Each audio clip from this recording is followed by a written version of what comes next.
Hi there, this is Steve again. Sorry to bother you. Now that at least 48 hours has passed since we dropped the Brexit bomb on Brussels and Westminster elites and their big business buddies, I wanted to speak again to the sensible and logical people out there.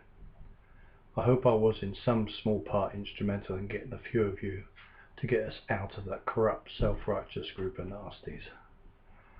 Now we have to be logical and sensible.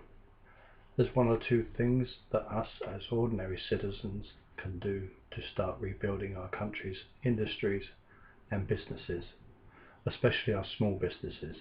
They are the backbone of our great nation, the silent heroes that put everything on the line to gamble if a new venture or idea will work. Firstly, stop listening to the bad losers in the Remain camp. They're full of crap. Secondly, forget what the stock markets and pound are doing between now and the time we file Article 50. Excuse me. It was always going to be a roller coaster ride until the dust settles from all the arseholes spitting out their dummies and throwing their toys out the pram. Once the global world of business realises that the lucrative British market has reopened to them for real and without the burden of EU's conditions, then they will be more than happy to make a few deals.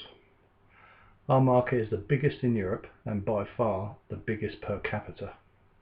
This is where they make their serious money.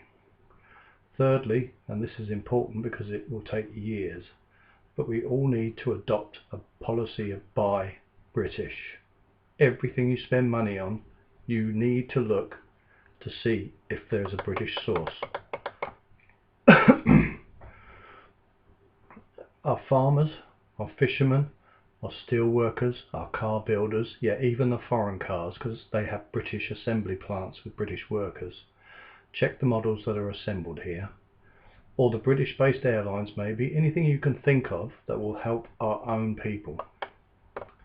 Lastly, and this is one of my biggies for me because I've had a couple of small start-up businesses of my own, grown them and sold them on. Please use small shops and businesses as much as you can. Venture into the town centres and help the little guys out when you can. What the government need to do also is to get the hell on with it. Invoke Article 50 immediately and get the best divorce settlement they can. But the negotiator needs to be a committed leaver, so his heart is in it. If a reluctant Remainer has control over the negotiations, then he won't fight for the best deal, because he'll want to come home and say I told you so when he gets a shit deal. Mind you, he couldn't get much more shit than the deal Cameron came back with. This is going to be a tough year, my friends, to make the transition from a state in someone else's empire to a fully independent country again. Be patient, bite the bullet, so we might have to pay a bit more for a few things, but it'll be worth it. Just think of it as shopping at Waitrose instead of Lidl's. Not literally, of course, but that's what the difference will be to your shopping.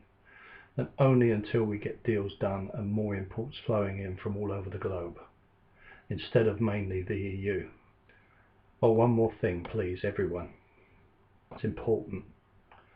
Write to your MP to get him to push the government to suspend the automatic issuing of national insurance numbers to all EU nationals entering here, effective immediately.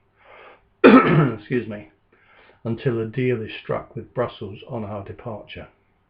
If Westminster fail to do this, a massive stampede will start, if it hasn't done already, to get in here and cash in before the door closes on free movement.